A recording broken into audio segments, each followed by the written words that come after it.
Hey everyone, this is Scott from the Forgot to Grow podcast. Welcome to another edition of ReWatching a Series of Unfortunate Events. Today I'm talking about Season 1, Episode 8, The Miserable Bill, Part 2. Also the season finale for Season 1. Speaking of which, I thought they did a good job picking which of the books to include in the first season, which is the first 4 books, divided up 2 episodes per book. And I thought that they did a great job. Picked the right book, which was the 4th book to end the first season as we go into the next book for the next season. But yeah, this episode we get the orphans having to wrap up stuff at the mill. They have Olaf coming in. They see right through his disguise right away, as always, even though Mr. Poe never can and never believes them when he tells them, even though Mr. Poe never saw her, well, Olaf in disguise, but he never believes them anyways. But yeah, and then Olaf's plan is to, I guess, convince her to give them to him, to adopt him.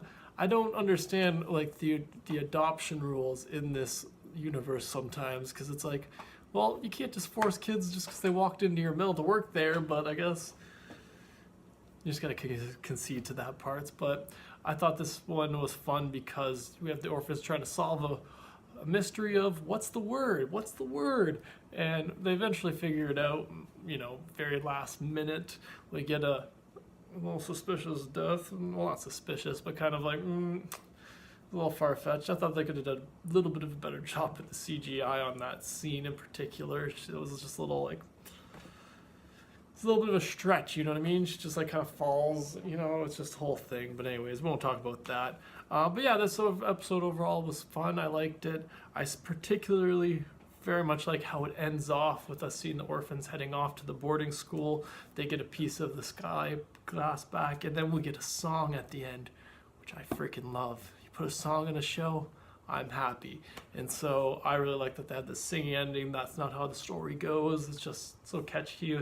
Like that switches between a couple different characters in it. So I thought that was a really nice way to end the season, a kind of fitting way to end the season in a way too. I have no idea if that, I think that song's probably an original thing for the show, but obviously I wouldn't know that for sure. But yeah, some of the stuff in this episode that was kind of cool that I noticed.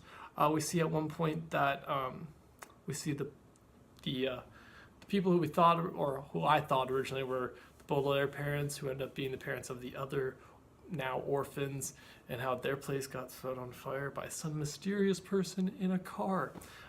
Using some kind of laser pointer thing. But they also at one point mentioned a vigorous fire defense, which I was like, oh, that's VFD. That's code. It's code for secret organization code stuff. Yes. Give me more. I want to learn more.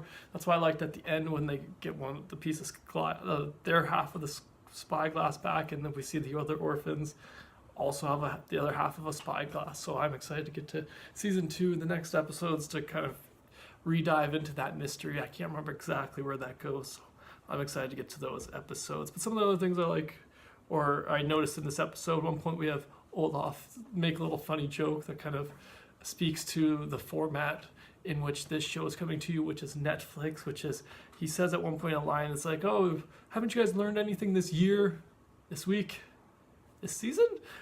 Which I thought was a really funny little line. I like that this show is kind of self-aware in that way of adapting certain things to the fact that it is on this streaming medium. A lot of us did definitely binge this in a week when it first came out. I just binged it in a week. Well, not binged, but I rewatched it over this last week, 1 episode a day. So that's still almost binging. But yeah, I just like that they dropped that line in and that they add different things like that into this show just to kind of, you know, speak to the kind of break the fourth wall and speak to the, you know, the adapted format that this story is coming to you in, because the book itself did that a little bit too. Not that it was an adapted format, but it did break the fourth wall a little bit, speaking into itself and inserting these things. So I thought it did, I don't know if breaking the fourth wall is the best way actually to apply to the books, but you know what I mean. The books had a unique style about, you know, about the way they were written. And I think that was, you know, what kind of was the innovative thing is what I meant to say by that. But yeah, they're off to the boarding school. This season's kind of come to an end.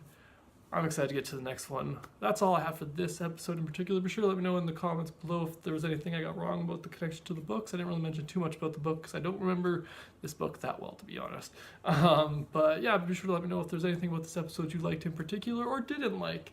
And I'll catch you tomorrow for the next video for the first episode in season 2. So I'll see you then. Thanks for joining me again. Have a good one.